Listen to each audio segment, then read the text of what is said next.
Hey everyone, welcome back to Wicked Deeds. We're your hosts. I'm Brittany. And I'm John.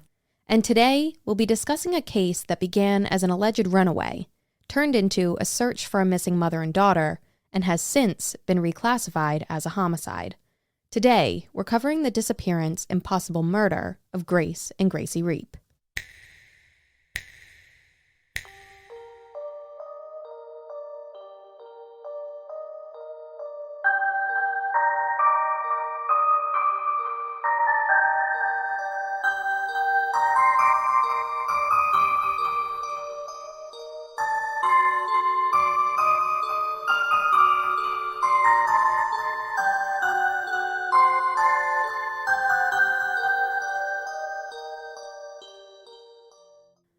Grace and Michael Reapp had gotten married in 1965, both being about 20 years old at the time. They'd go on to have 3 children, 2 boys, Brian and Patrick, and 1 girl, little Gracie. While the kids grew up, Grace stayed home and tended to things around the house, while Michael worked as a local postman. They all lived together in Jericho, Vermont, on a massive 10-acre piece of property on Hanley Road, about an hour drive south of the Canadian border. At the time of our story, Grace and Michael were 32 years old. Gracie was 5, Brian was 11, and Patrick was 8, and both were attending Jericho Elementary School. When observing the Reapp family from the outside looking in, you would think they were just like any other normal 1970s nuclear family. June 6, 1978 was a day that had Brian and Patrick filled with excitement. It was their last day of school and the start to their summer vacation. But when the boys arrived home, they were met with confusion. Their mother and little sister were nowhere to be seen. Grace and Gracie had just disappeared. Michael would go on to tell his sons that the girls had gone to stay with family, but that just didn't make sense.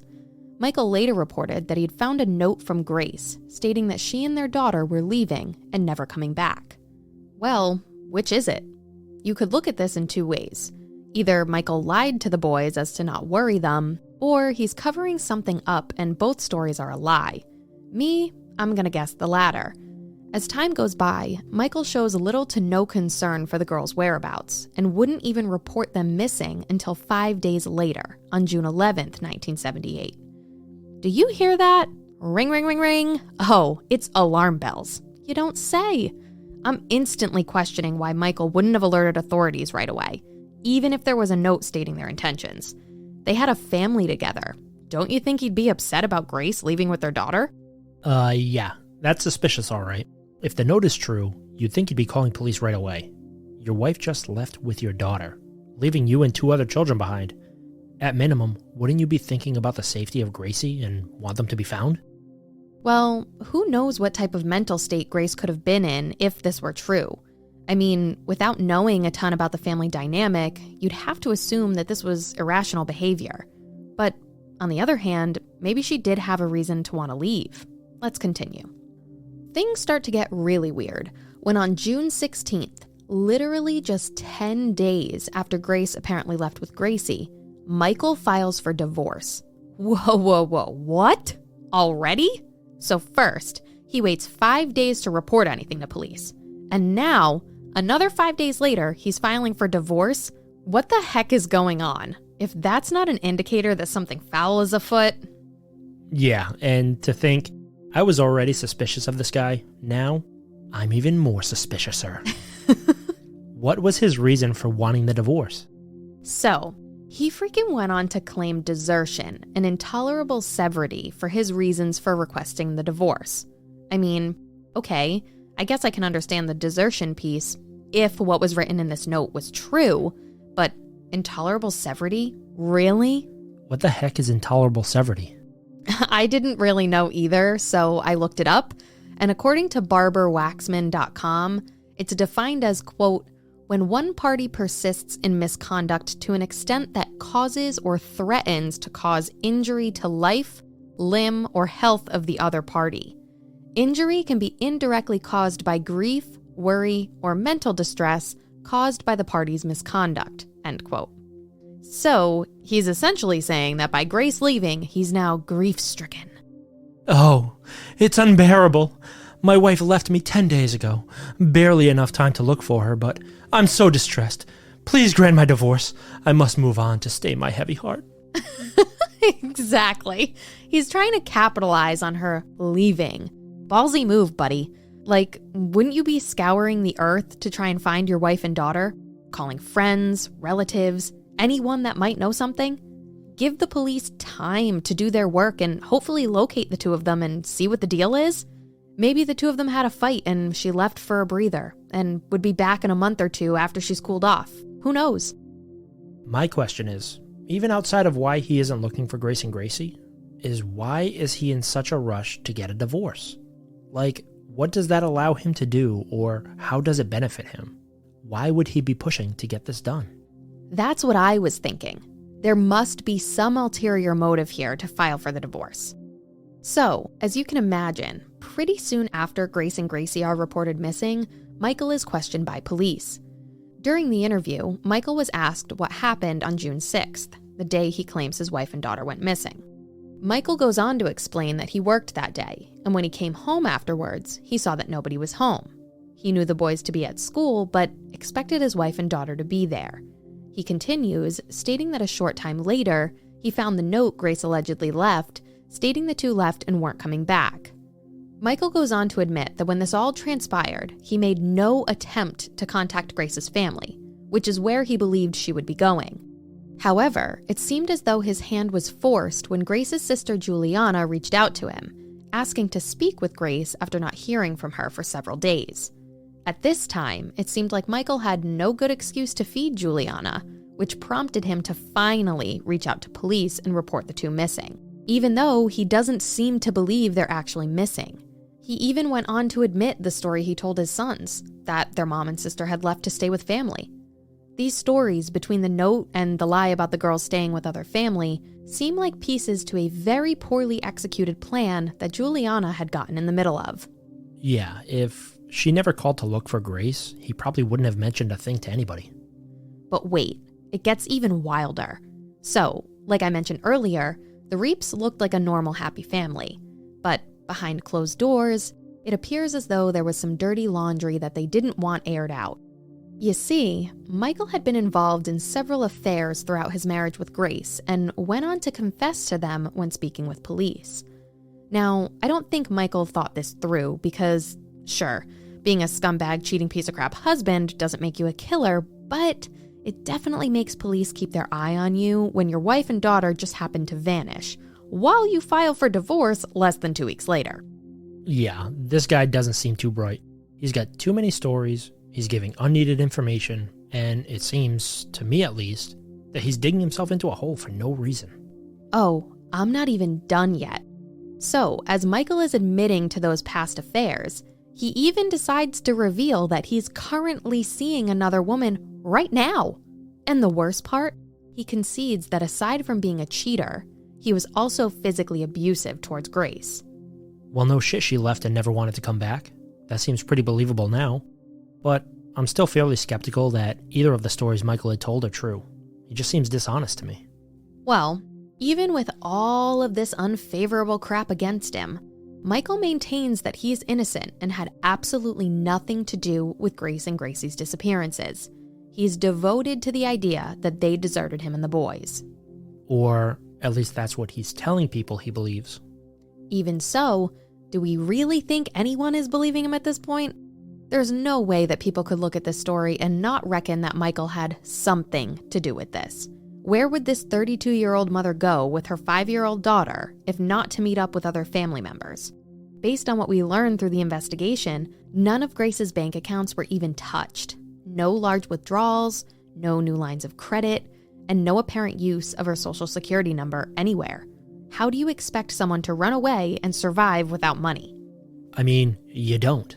Especially if she didn't go to any family members or had been secretly stockpiling cash for some time beforehand, knowing she was going to run away with Gracie. Maybe, but those are some big ifs, and when you put those together with Michael's whack stories, they're hard to believe. Now, at this point, it's summer of 1978, and police have very little information to work with in regards to Grace and Gracie's disappearance. They complete a thorough search of the Reapp's property on Hanley Road in Jericho, but found nothing to indicate foul play may be afoot. I'm sure it had to be more difficult back then in the 70s to find missing persons, especially with such little to go on. I feel like any time 30 years ago or more were like the perfect times to be a criminal, because the tools investigators had at their disposal were so limited compared to now. Yeah, it's not like they could just go check security footage from all the airports, train, or bus stations, and there were less ways to get information out to the public to even be on the lookout for things. Now, when analyzing everything we've already heard, the one thing that I cannot get out of my head is this supposed letter Grace left before she disappeared. We find out that during this investigation, police never seized, photographed, or even observed this elusive letter. It's unclear if they just never asked for it, or if Michael claimed it was no longer in his possession, or maybe even destroyed. So, essentially, investigators are working off the word of a self-claimed abusive adulterer that his wife and daughter just up and left. Yeah, that'd be a hard pill for me to swallow once I saw that she hadn't withdrawn any funds or sought shelter with family members. Right? And this letter? Was it even real? You'd think investigators would need to have that in hand to believe this story from Michael. They could have looked into the handwriting to match it to Grace's, which would have brought some validity to the story. But yet, it's nowhere to be found. How convenient. Aside from the whole letter situation, the next major thing that occurs in this case just boggles my mind and points right back to Michael having something to do with Grace and Gracie's disappearance. In December of 1978, just 6 months after his wife and daughter have gone missing, Michael apparently goes on to write his own letter and sends it to Grace's family. It's unclear which of the family members he wrote to, but that's a ballsy move. Not only because he's most likely Grace's family member's number one suspect, but more importantly, because of what's written in the letter. Michael goes on to allege that he knows for certain that Grace left because it was not only he who was involved in an affair, but that Grace, too, was seeing someone else. And the reason she left with Gracie is because their 2 sons, Brian and Patrick, knew about it. I'm sorry, but are you joking me, dude? This ain't jiving with anything we've learned so far. First of all, you were the scumbag having an affair. Second, you are not going to convince me that Grace would have just up and left her sons. And lastly, how are you going to come up with this claim, out of thin air, all this time later, against Grace, who's not even around to defend herself? There is no doubt in my mind that he's totally making up this story. Honestly, it sounds like an idea he came up with while he was drunk. He's totally projecting what he was up to onto Grace. I know, seriously. How on earth does this whole scenario even make sense in his mind? Why would she just leave because her sons knew about this affair? I can't even think of a single reason for that. And on top of it, his 2 different stories practically contradict each other. He told police that Grace had left and was most likely staying with friends or family, whereas now he's claiming that she ran away with this secret lover. Give me a break. None of it makes any sense. Michael is just attempting to take the attention off him, and it's not working. I always say this, but when you're suspected of something, do less. He's trying to come up with all these stories about why she's gone, when, if he's trying to get away with something, he should just be telling his one story and shutting up. I think he's just dumb and can't help himself, randomly making up stories to try and distance himself from the matter. But moving on. Remember how Michael had filed for divorce back in June of 78? Less than 2 weeks after Grace and Gracie went missing? Yeah. Well, the divorce was granted just over a year later in July of 1979. I would hope the reason it took so long was because of how suspicious the timing of everything was. Like how Michael filed this just 10 days after Grace disappeared. So maybe the court wanted to give it some time to see if Grace and Gracie ever returned. Or maybe that's just the way of the world and going through court was a slow process, even with her not appearing. Either way, a year later it's granted and Michael is officially divorced from Gracie. But what really grinds my gears about this is the fact that Michael gets remarried in November of 1979. Literally 4 months after his divorce is finalized. Are you kidding me? I mean, he probably had this whole thing planned out. I'm actually surprised he didn't just walk down the hall of the courthouse after the divorce hearing and get married then and there. Right? He totally had it planned. Because get this, the woman he went on to marry One of his children's babysitters. The way this has been going, that's not a shocker. Now, it's unclear if it was their current babysitter or a previous one, but either way, Creepo Mike frickin' marries her. Let's just pause for a sec and recap. Michael is having an affair with the babysitter. Then all of a sudden, his wife and daughter go missing. For days. But wait, he doesn't report them missing until his wife's sister calls to check in on her. Then, 5 days after reporting them missing, he files for divorce. The divorce is granted less than a year and a half after Grace and Gracie go missing. Michael is remarried to the same person he was having an affair with when they went missing. All the while telling tales of how Grace left on her own. She went to stay with family. But no, she's now with this mysterious lover of hers that probably doesn't exist.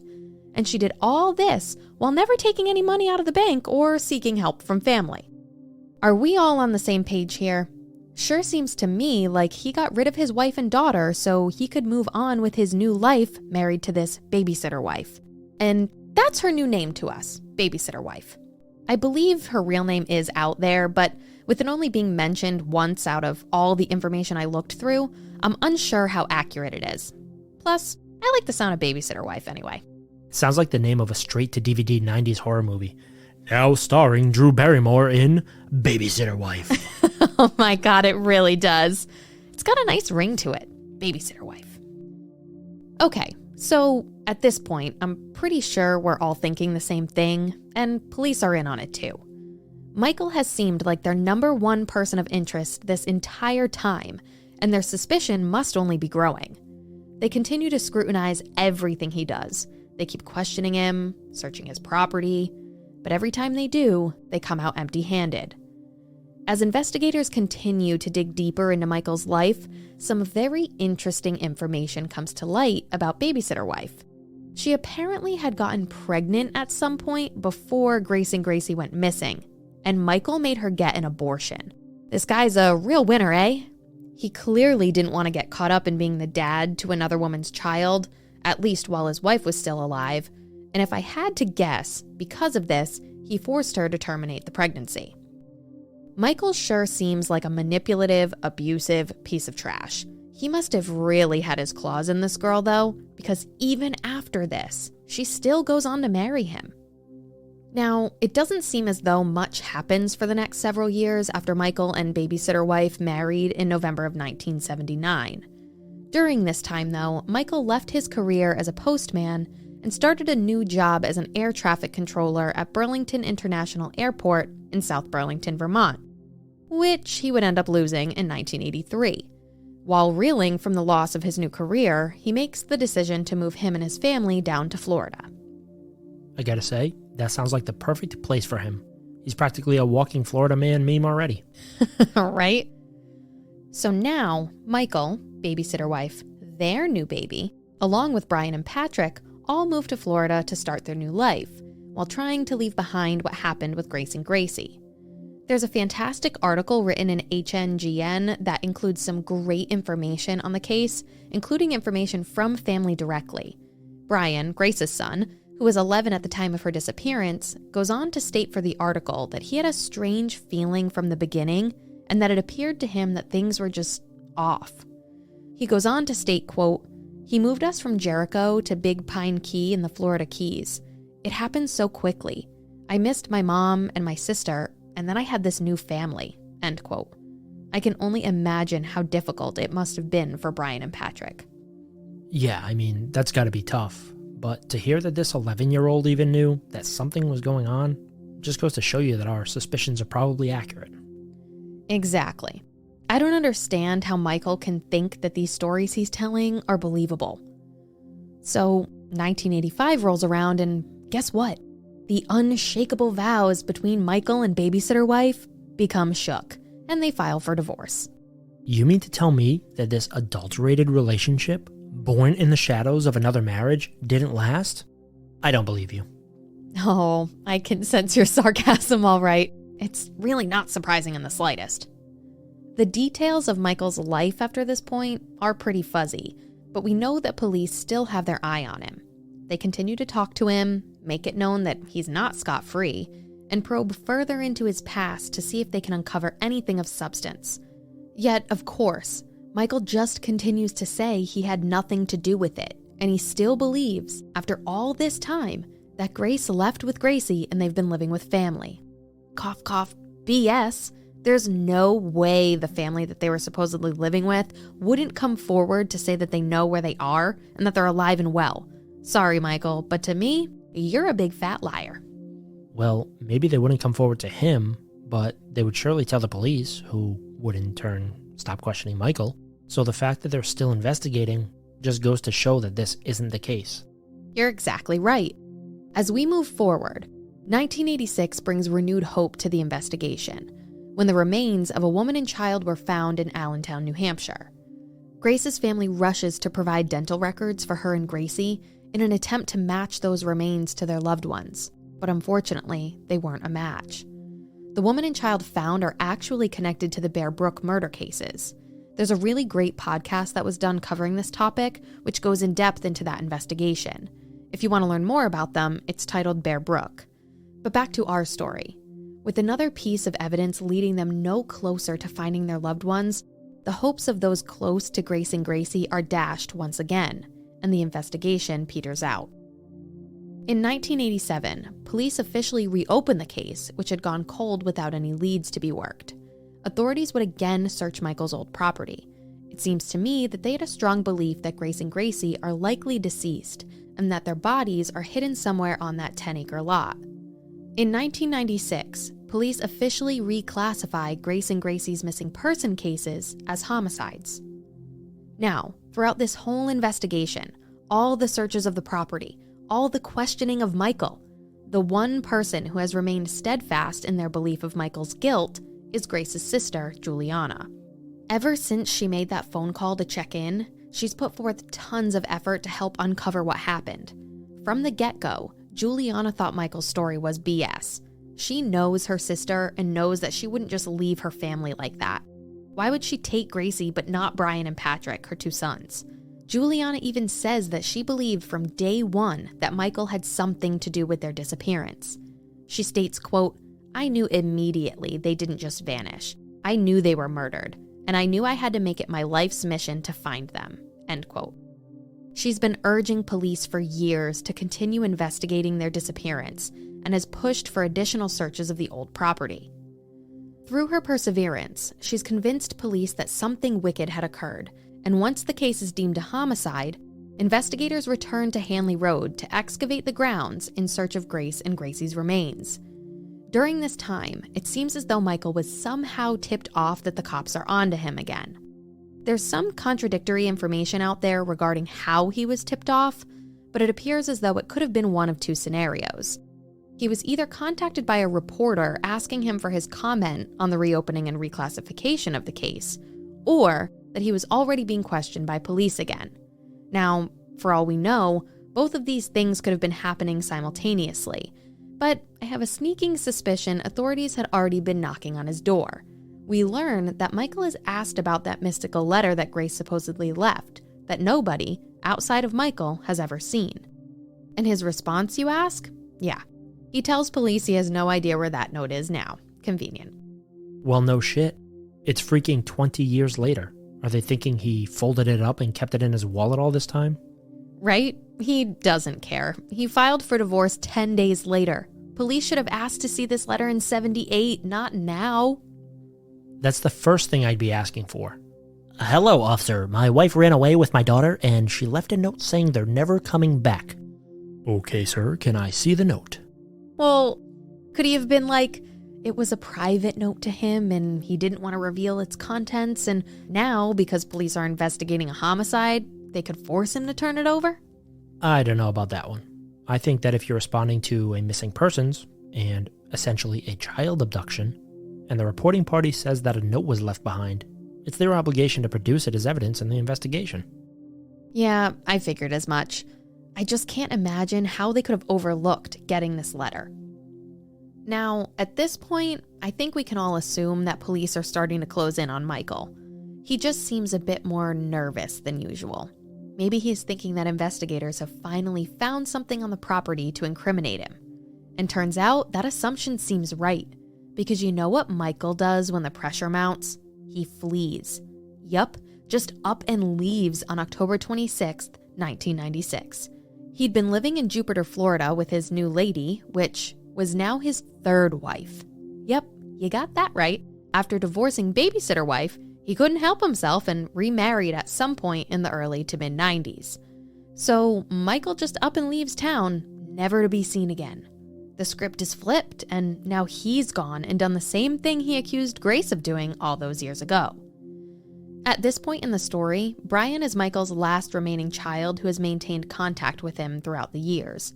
Unfortunately, Patrick, Brian's brother, had passed away while living in Germany in May of 1996.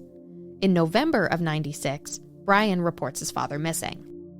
I guess his new wife didn't mind that he left.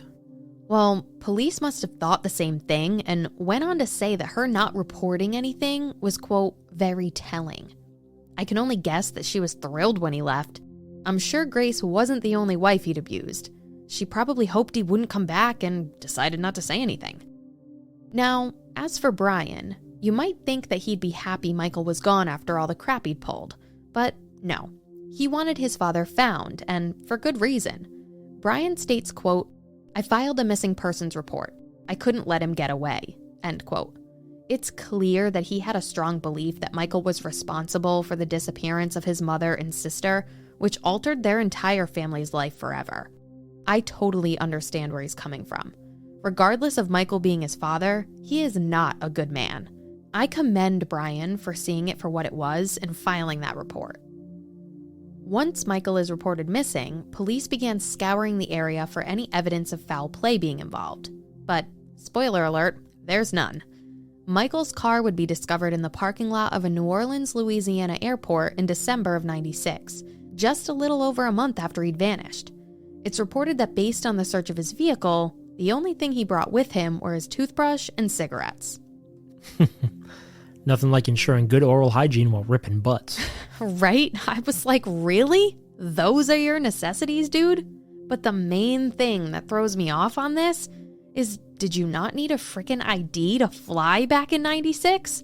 I had to look this up and was astonished to find out that it appears as though you actually didn't, which I find to be pretty frickin' wild. So, with Michael's car at the airport, it leads investigators to believe he could have either flown away or that he was using this as a diversion. But either way, Michael is totally MIA. Police would continue the search for years, as they still believed Michael was their prime suspect in Grace and Gracie's murder. It's learned that authorities had come into possession of Michael's fingerprints and would go on to compare those with their arrestee databases. Perhaps he had gone and gotten himself arrested somewhere else in the country. But even with these tactics, they still come up with nothing and the trail grows cold. In 2006, a decade after Michael had gone missing, police make moves in the Grace and Gracie case and charge him with the first-degree murder of his wife and second-degree murder of their daughter. Well, I ain't mad about it, but how did they get to that point? So the details are always a little fuzzy on these older cases, but it appears as though police were able to gather enough probable cause throughout all of their investigating over the years and finally had enough to charge him with their murders. Well, I think this benefits police twofold. By putting out an arrest warrant for him, other agencies could be aware of those charges if they ever came in contact with Michael and identified him. So not only does it help them find Michael, but also once found, they can take him into custody. Exactly. Juliana has been holding out hope for years that police would find Michael, that the guilt and pressure would have gotten to him after being on the run, and that he'd confess to what he'd done nearly 30 years earlier.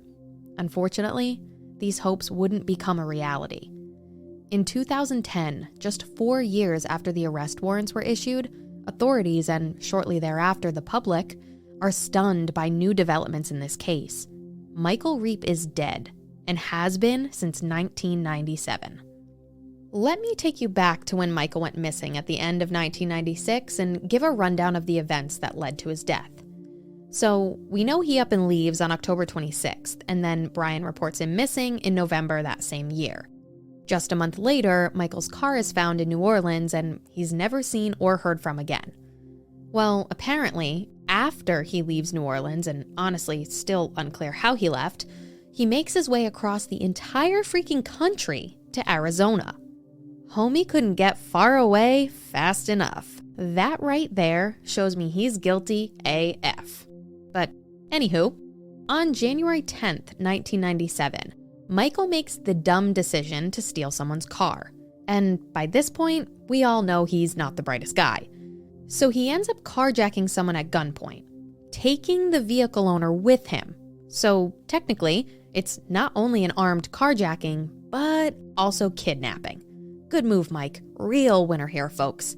So, while he's riding around with this hostage, they're apparently able to escape at some point. Whew. At least he's not going to potentially kill anyone else. Now, as Michael is running from police for this most recent crime, they locate him and become involved in a high-speed pursuit, which ends with Michael being cornered and forced to pull over on the side of the road. But no. Michael wasn't going to get caught. As police approach the vehicle, this freaking guy shoots himself in the head before he can be apprehended.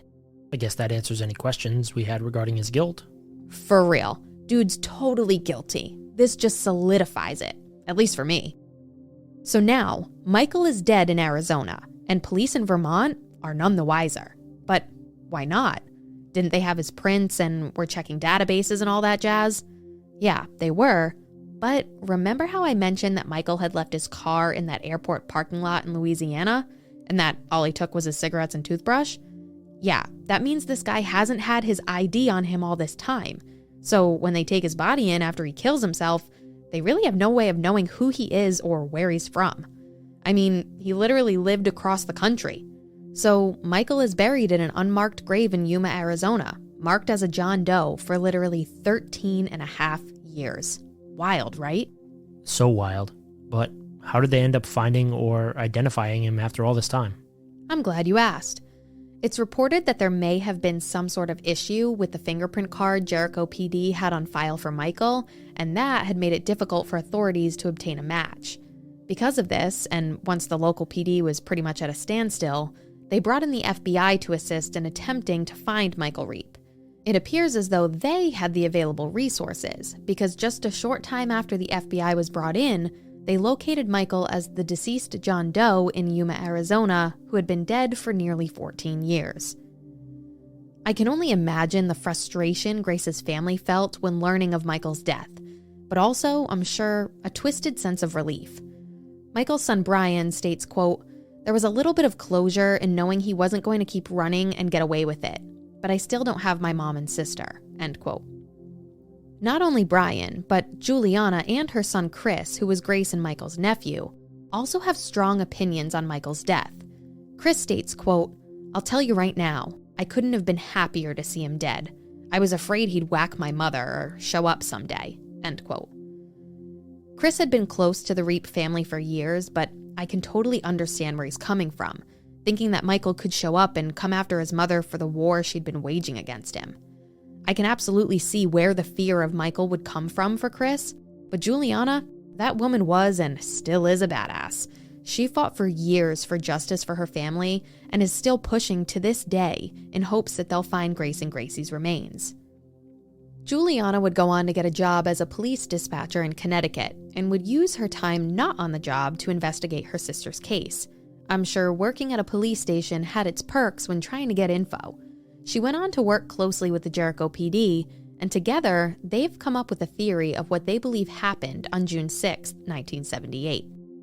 Based on that HNGN article I mentioned earlier, the theory goes like this, quote, "Grace had wanted to divorce Michael Reapp because he was abusing her physically and was having extramarital affairs. But Michael wanted to keep his kids, the boys in particular. Their thinking was that Michael killed Grace, but was forced to do the same to Gracie because she'd witnessed the crime. The boys were in school on their last day of the term before summer vacation, what would have been the last opportunity to commit the murder before they'd be home all day for almost 3 months," end quote. Now, something I found very interesting that comes out later that I've only seen mentioned in one article from 2010, written in a publication titled The Day, is regarding a permit Michael requested. I think it's intriguing enough to bring up, but I'm unsure of the accuracy of the statement. It states that he wanted to, quote, "fill the garage under his home to make room for living space and add a new garage off the side of the home, end quote. What? Any idea what this one means? I'm at a loss here. First off, how do you have a garage under your home? Is it like a basement? But regardless of the specifics, why would he want to do such a thing? I'm thinking fill it with concrete and then build on top of that? Does that make anyone else think that the bodies might have been hidden there and that he wanted to fill it in to hide them so they'd never be found, even if he left the area in the future, which we obviously know he did? I mean, this is total speculation, but man, it really makes you think, huh? You're definitely onto something if this is true, but my only reservation is that I'd imagine, or I'd certainly hope, that investigators were already aware of this and had looked into it while excavating the property. You'd hope so, but who knows? So then, while I'm wrapping my brain around this stuff, I keep going back to the theory that the PD and Juliana came up with. And that made me think, what if someone else was involved, willingly or otherwise? Hear me out. I haven't seen this theory anywhere, and it's just something I thought could potentially hold some weight. I agree with the idea that Grace found out about Michael's affairs, or even maybe just the one going on currently. But as we know, the person he was having an affair with at the time was the babysitter. What if she was still currently the kid's sitter? Could she have been there the day Grace and Gracie supposedly went missing? Was there some sort of argument or altercation that took place? Because maybe Grace walked in on something inappropriate happening between the two and she got angry? Did Michael explode and kill Grace while Gracie and soon-to-be babysitter wife witnessed it? So then he killed Gracie to protect their secret? He probably thought he could trust his new love interest, but not guarantee a child would keep their mouth shut about such an incident. Maybe he forced babysitter wife to help dispose of the bodies? If that happened, maybe this is why she hasn't said anything all these years and has stayed away from the investigation because she knows more than she's told police. There are so many scenarios you could come up with for what happened.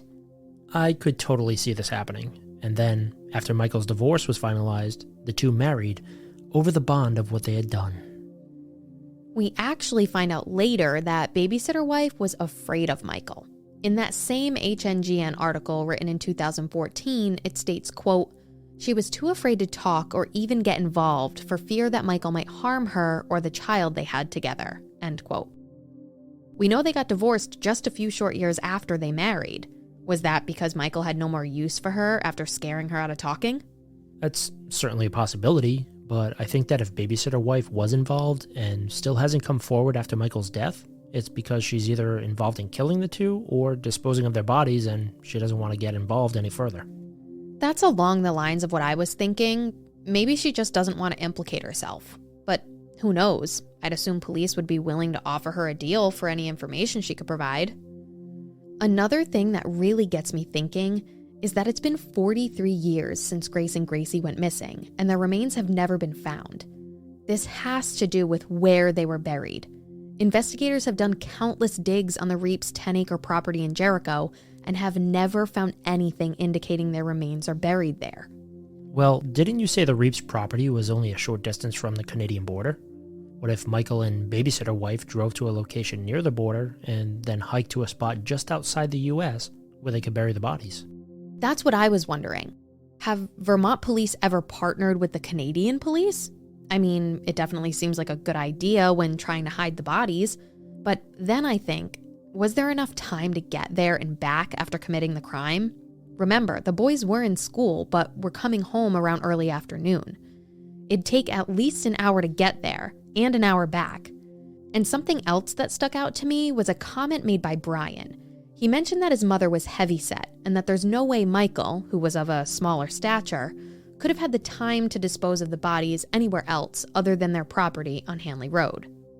If the murders happened in the early morning, I think there's definitely enough time there, especially if Michael had someone to help him. There's just one thing that makes me think otherwise, though. When Michael found out about police excavating the property, he disappeared. It really makes me think about that permit you talked about. Could the bodies still be on the property, somehow encased in cement? It does seem like most people close to the case, investigators included, have a focus on the property being the burial site. So you may be right. I feel as though someone else knows something. Maybe because they were involved or because Michael spilled the beans somehow. We know he's not the brightest. I wonder if the people or person that knows what happened are afraid to come forward all these years later for fear of being in trouble for not alerting authorities sooner. I wouldn't doubt that, but come on. They could just say it was a repressed memory or, hell, even give an anonymous tip to where Grace and Gracie could be found, if they can be. For all we know, Michael could have masterminded this whole thing and totally destroyed all evidence.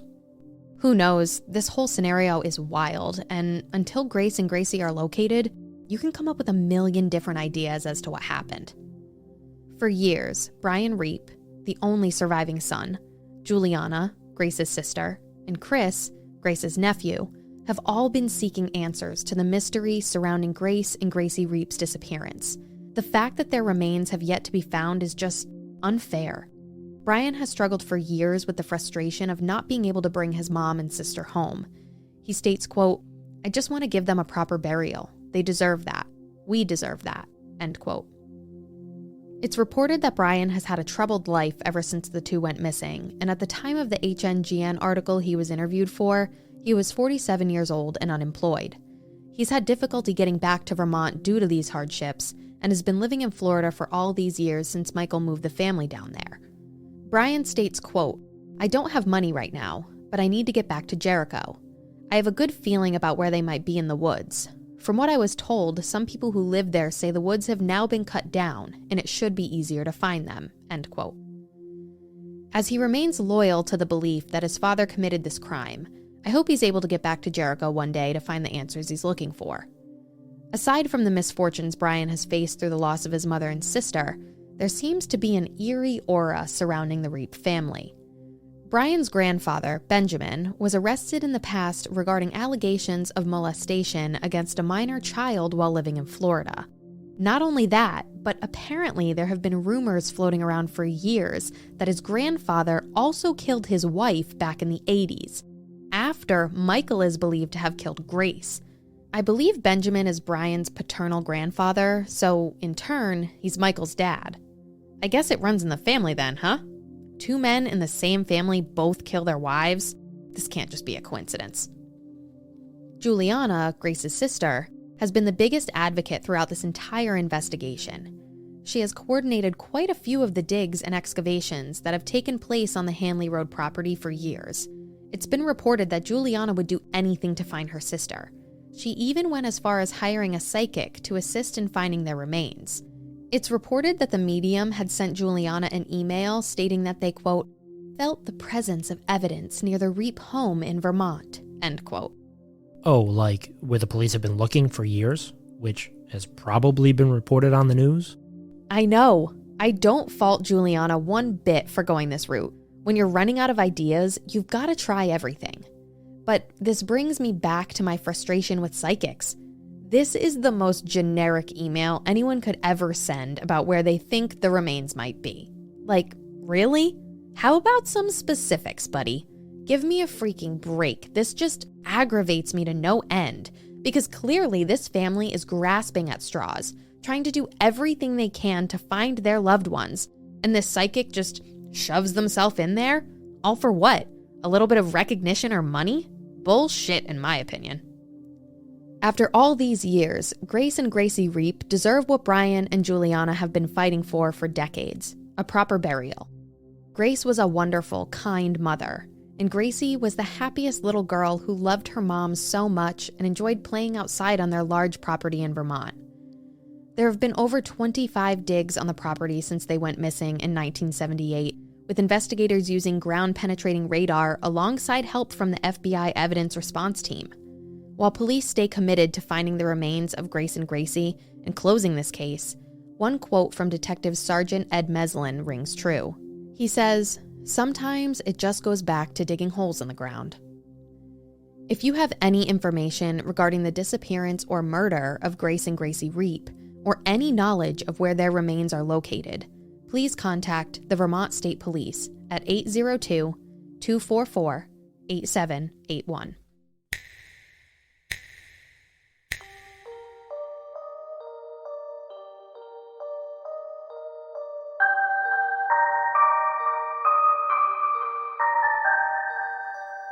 Thank you all so much for tuning in every week. We're so happy to have you here. Make sure to leave us a 5-star review before you go and follow us on our socials. You can follow us on Instagram at wicked.deeds.podcast and on Twitter at wickeddeeds.